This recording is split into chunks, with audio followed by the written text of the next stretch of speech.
యదా యదా హి ధర్మస్య గ్లానిర్భవతి భారత అభ్యుత్థానమధర్మస్య తదాత్మానం సృజామ్యహం పరిత్రాణాయ సాధూనాం వినాశాయ చ దుష్కృతాం ధర్మ సంస్థాపనార్థాయ సంభవామి యుగే యుగే. ఎప్పుడు ధర్మమునకు హాని అధర్మమునకు వృద్ధి కలుగుచున్నవో అప్పుడు నేను అవతరించుచున్నాను.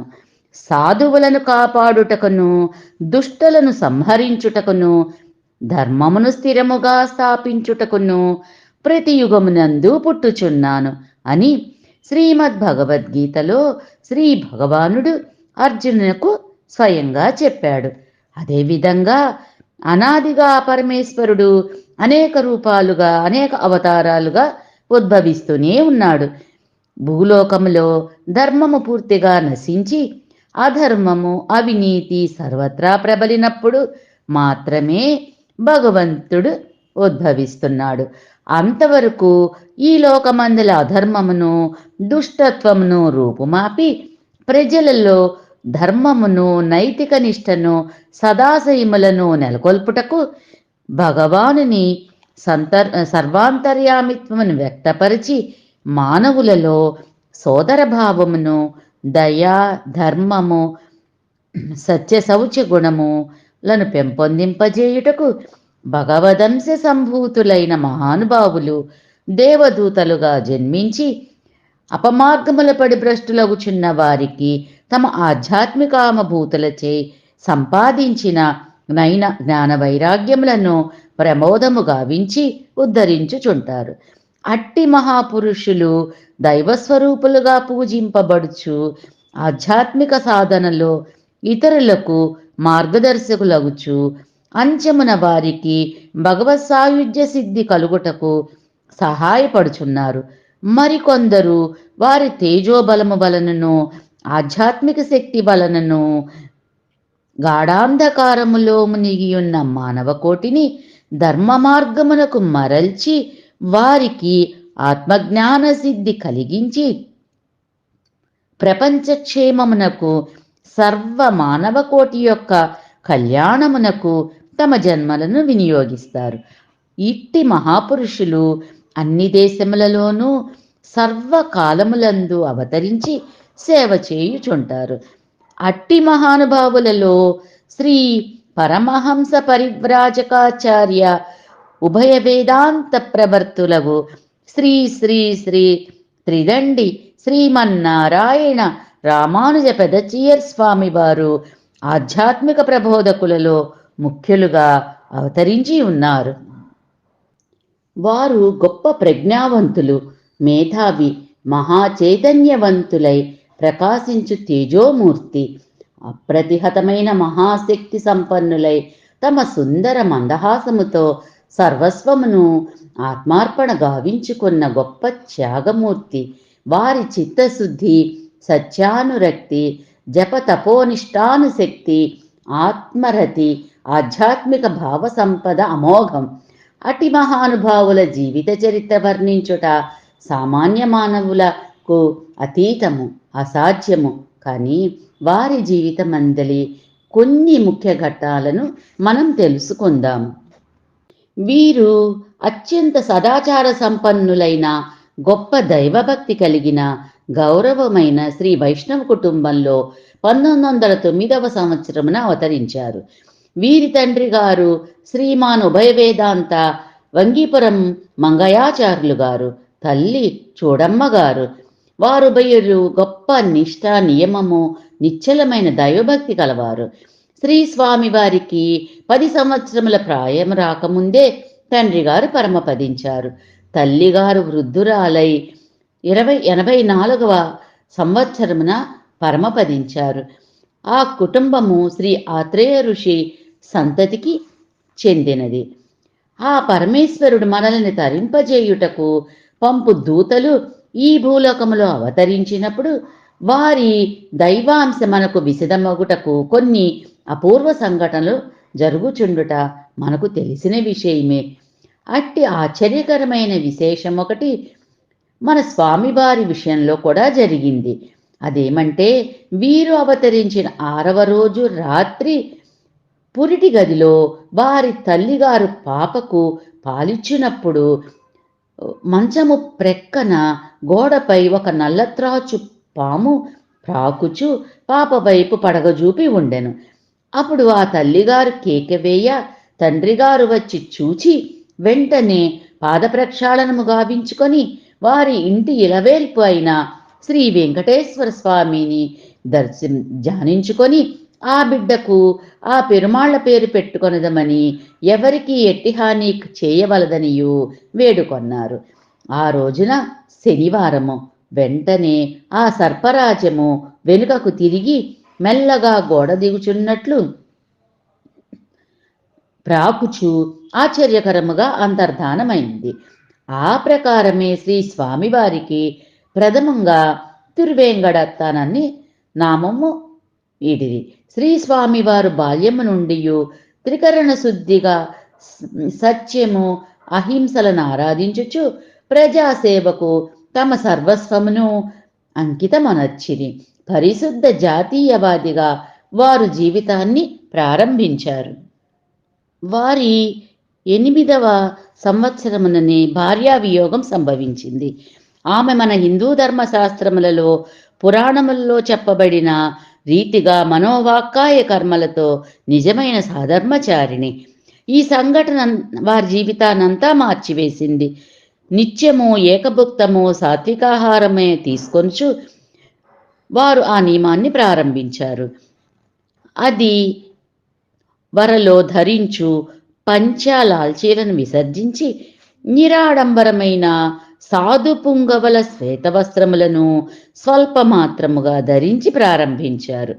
ప్రాపంచిక సుఖాలను అన్నిటినీ విసర్జించి ఇంద్రియవాంఛలను అరికట్టి సంపూర్ణ ఆధ్యాత్మిక జీవనము కడుప దీక్షభూని శ్రీ విశిష్టాద్వైత ప్రచారక సంఘాన్ని స్థాపించారు. అందులకు తామే అధ్యక్షుడై స్వార్థరహితముగా మానవ సేవకు బద్ధకంగుణులైనారు. వీరు అనేక దేవాలయాలను జీర్ణోద్ధరణకు పూనుకొని వివిధ ప్రదేశములందు జీర్ణ దేవాలయములను ప్రతిష్ఠ గావించారు. భారతదేశమంతటా అనేక ఆధ్యాత్మిక ప్రచార సంస్థలను ఏర్పాటు చేసి పండిత సభలను ఏర్పరిచి సనాతన ధర్మ ప్రచారం చేయ ఆరంభించారు. 1950 సంవత్సరంలో వీరు హిమాలయ పర్వతాల్లో గల శ్రీ బద్రీనాథ క్షేత్రమునకు వెళ్ళి అచ్చట మంత్రరాజమైన ఓం నమో నారాయణాయ అను అష్టాక్షరీ మంత్రాన్ని చాలా కాలము పునశ్చరణ రూపముగా తపస్సు చేసి సిద్ధి పొందారు. ఆ దీక్షానంతరము అష్టాక్షరీ మహామంత్ర క్రతువు ఒక దానిని అనగా 10 కోట్ల మహామంత్ర జప పునశ్చరణతో కూడిన ఒక మహాయజ్ఞాన్ని జరపవలసిందిగా వీరికి భగవంతుని ఆదేశం కలిగింది. ఆ మహాకృతి సిద్ధి కైవారు దీక్షభూని విధి విరామము లేకుండా అహోరాత్రాలు 3 సంవత్సరములు కృషి చేయుటేగాక 1950 సంవత్సరము అనగా వారి 44వ ఏట సన్యాసాశ్రమాన్ని స్వీకరించి తుదకు ఈ అష్టాక్షరీ మహాక్రతువును 10 కోట్ల జప పునశ్చరణ హోమాలతో కూడిన మహాయజ్ఞాన్ని విజయవంతంగా పూర్తి చేశారు. ఈ మహాక్రతువు హిమాలయ పర్వతమునందలి శ్రీ బద్రీనాథ క్షేత్రమున సుమారు 2 మాసాలు దిగ్విజయంగా జరిగింది. ఆ మహాయజ్ఞంలో భారతదేశమందలి వందలాది మహాపండితులు పాల్గొన్నారు. ఆ మహాయజ్ఞము జరిగిన చోట అనగా హిమాలయమందలి బద్రీనాథ క్షేత్రమున అష్టాక్షరీ క్షేత్రమని పేరుతో అనేక మందిరాలు భవనాలు నిర్మించారు స్వామివారు. దట్టమగు మంచు వలన బదరీ క్షేత్రమందు శ్రీ శ్రీనివాస పెరుమాళ్లకు 6 మాసాలు నిత్య పూజాధికములకు ఆటంకము లేకుండా పాండుకేశ్వరములో జరుగుటకు ప్రత్యేక దేవాలయములను రామానుజ కూటమును నూతనముగా నిర్మించారు. మన ప్రథమ రాష్ట్రపతి బాబు రాజేంద్ర ప్రసాద్జీ శ్రీ ప్రకాష్జీ బద్రీనాథ్ యాత్రకు వెళ్ళినప్పుడు ఈ స్వామీజీచే నిర్మించబడిన అత్యద్భుత నిర్మాణములను తిలకించి ఆ భవనములలో వారు కొంతకాలము ఉండి ఆనందించి శ్రీ స్వామివారి అసాధారణ అతిమానుష కార్యములను కొనియాడారు. విశ్వ కళ్యాణానికై స్వామివారు 108 శ్రీరామ మహాక్రతువులను ఆసేతు హిమాచల పర్యంతం జరుప 1960 సంవత్సరంలో సంకల్పించి దీక్ష పూనారు. ఒక్కొక్క మహాక్రతువు ప్రతి పునర్వసు నక్షత్రము నాడు ప్రారంభింపబడి 27 దినములలో పూర్తి గావించారు. అట్లు ఒక్కొక్క మహాక్రతువు 27 దినముల చొప్పున మొత్తము 108 మహాక్రతువులు నిర్వహించుటకు 8 సంవత్సరాలు పట్టింది. ఇందు ప్రతిదినము శ్రీ వాల్మీకి సంస్కృత రామాయణము నుండి 20 సర్గలు పారాయణము చేయుచు అద్యహోమములలో 27 దినములు రామాయణమును పూర్తి చేయవలెను. చివరికి 27వ రోజున శ్రీరామ సామ్రాజ్య పట్టాభిషేకము, పూర్ణాహుతి, అపభ్రదము, అన్నశాంతి జరపబడెను. ఈ విధముగా శ్రీరామ మహాక్రతువు జరిగిన ప్రతి స్థలమందును క్రతుస్మృతి చిహ్నముగా శ్రీరామ మహాక్రతు స్తంభము అనగా స్తూపము ప్రతిష్ఠింపబడింది. శ్రీ నారదముని పుంగవునిచే శ్రీ వాల్మీకి మహర్షి ఉపదేశింపబడిన శతశ్లోక సంక్షిప్త రామాయణము ఫలకలముపై చెక్కబడి ఆ క్రతుస్తంభమునకు అన్ని వైపులా అమర్చబడ్డాయి. ఆ 27 దినములలో దీక్షతో అంతర్భాగముగా భక్తులచే వ్రాయబడిన రామకోటి పుస్తకాలను ఆ క్రతుస్తంభమునందు ఉంచారు.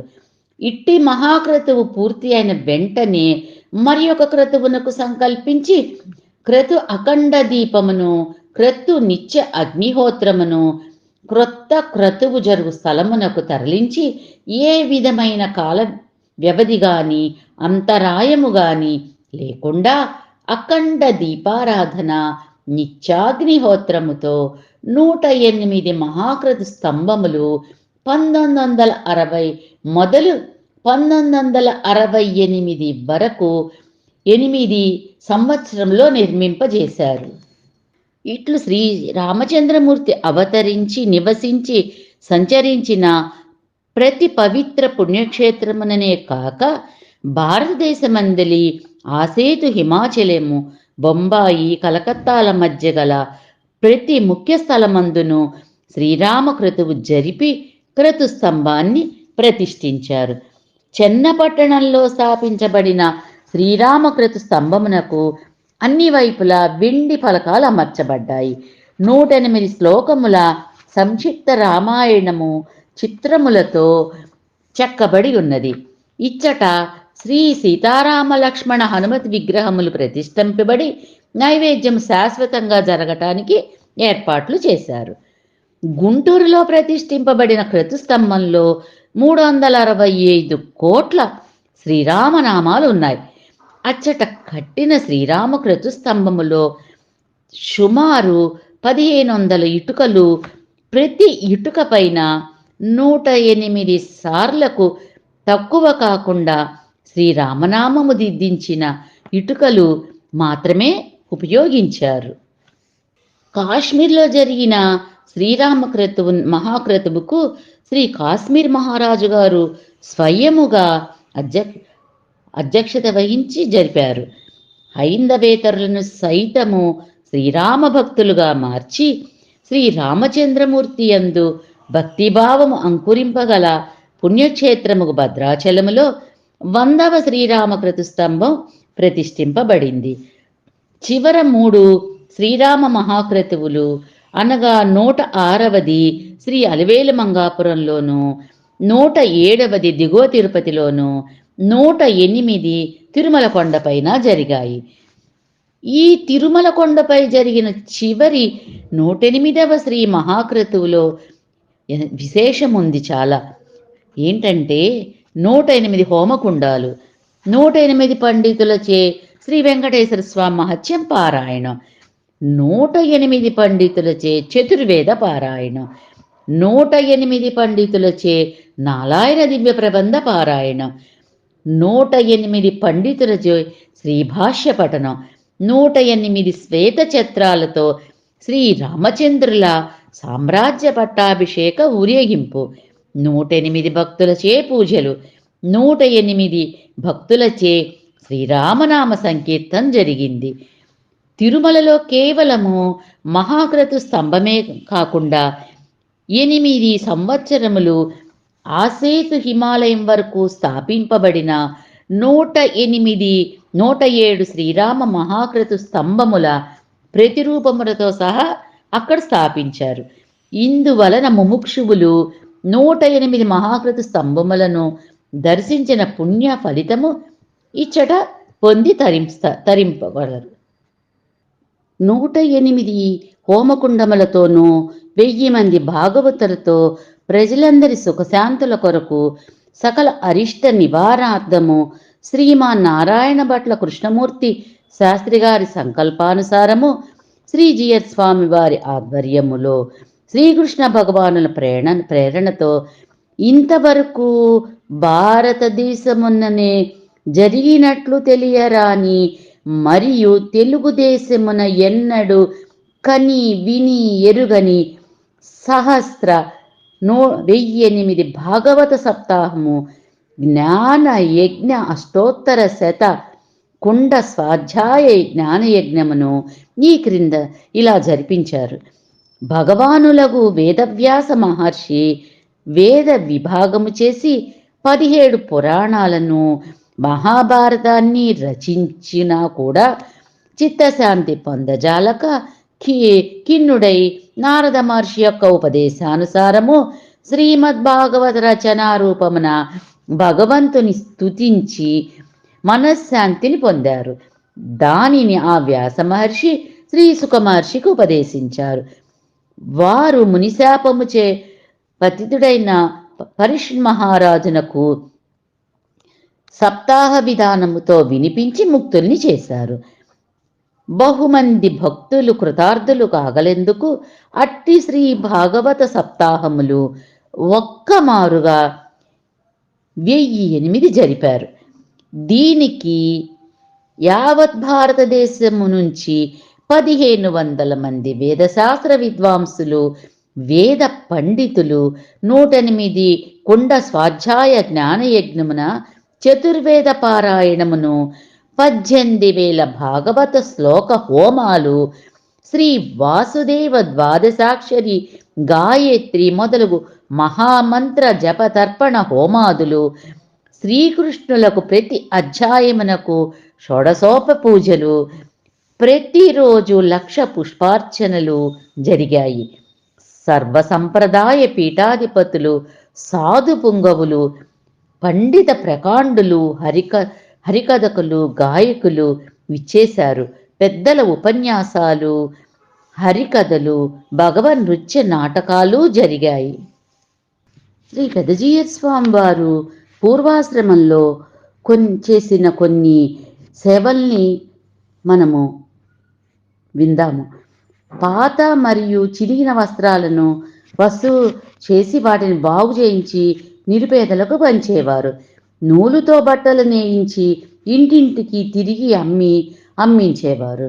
గోరక్షణ సంకల్పించి ప్రతి రైతు నుండి కొలది గడ్డి ఇత్యాదులు సేకరించి కసాయి వారిచే చంపబడే వాటిని రక్షించి పోషింపజేసేవాళ్ళు. ఒక్కొక్క ఇంటిలో ఒక్కొక్క గుప్పెడు బియ్యం చొప్పున సేకరించి అన్నార్తులకు ఇచ్చేవారు. స్వాతంత్ర యోధులకు, రాజకీయ బాధితులకు పరోక్ష ప్రత్యక్ష సహాయాలు అందించేవారు. మన గోపాలాచార్య స్వామి వారి దగ్గర ద్రవిడ వేదాంతాన్ని అభ్యసించారు. శ్రీ విశిష్టాద్వైత ప్రచార సంఘాన్ని స్థాపించారు. శ్రీ యతిరాజ సేవా మండలిని స్థాపించారు. ఇట్లా పూర్వాశ్రమంలో ఇంకా చాలా కార్యక్రమాలు స్వామివారు చేశారు. పండిత సభలు నిర్వహించారు. గీతా సందేశ మహోత్సవాలు జరిపించారు. శుక్రవారం నాడు సమిష్టి లక్ష్మీ పూజలు చేయించారు. గీతా మందిరాలు నిర్మించారు. ఇవన్నీ స్వామివారు పూర్వాశ్రమంలో ఇంకా ఎన్నో కార్యక్రమాలు చేశారు. స్వాధ్యాయ జ్ఞానయజ్ఞములను 108 ఆసేతు హిమాచల పర్యంతము యావత్ భారతదేశమంతటను చేయుటకు శ్రీ జియర్ స్వామి వారు సంకల్పించారు. ఇప్పటికి దిగ్విజయముగా 107 యజ్ఞాలు నిర్వహించారు. వారి పరిపూర్ణానుగ్రహముచే దివ్య వర్చస్సుతో స్మితపూర్వాభిభాషులై మన మధ్య వేంచేసియున్న శ్రీ శ్రీ శ్రీ తిదండి శ్రీ చిన శ్రీమన్నారాయణ రామానుజ జీయర్ స్వామి వారు సామర్థ్యంతో 108వ స్వాధ్యాయ యజ్ఞాన్ని జ్ఞానయజ్ఞాన్ని నిర్వహించారు. శ్రీ చిన్నస్వామి వారి దర్శనం చేసిన ప్రతి వారు శ్రీ పెద్దస్వామి వారి ఆశయాలు సంకల్పాలు యథాతథంగా అమలు జరిపే కార్యదీక్షను లక్ష్యసిద్ధిని పుణిగిపుచ్చుకొని నా కారణజన్ములుగా వారిని భావిస్తారు అందరూ.